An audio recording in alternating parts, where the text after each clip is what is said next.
Hi guys! Magandang araw! Sa video natin ngayon, subukan kong i-explain kung ano nga ba yung registration preference sa My.SSS portal registration. Marami kasi daw nalilito at nagtatanong doon sa previous post ko kung paano mag-register at susubukan kong i-share sa inyo yung ideas ko about this.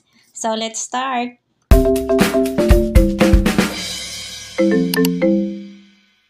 Kapag nag-register ka sa My.SSS account, kailangang i-prove natin na existing SSS member na tayo. So, pipili ka dito sa mga options na ito, hindi ito basta random choices. Dapat yung may available informations ka na naka-record sa SSS.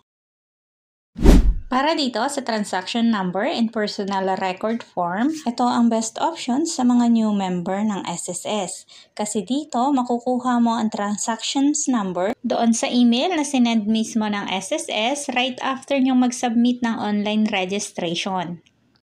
Ito yung ilalagay mo dito sa registration preference, itong transaction number.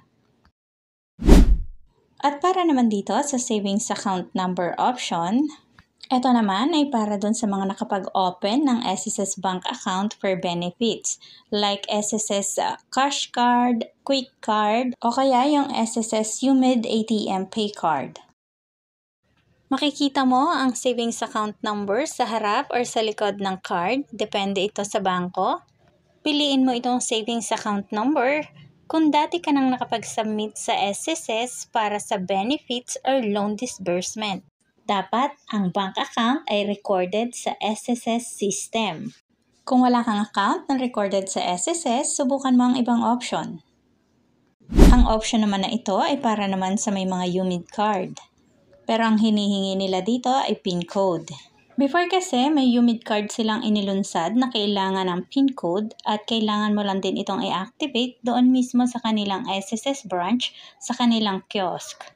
Ito yung old way dati para makacheck tayo ng ating monthly contributions at saka mga loan payment. Pero kung hindi mo siya matandaan na nag-activate ka ng PIN code, mag-scroll up ka lang at may nakalagay dyang OR.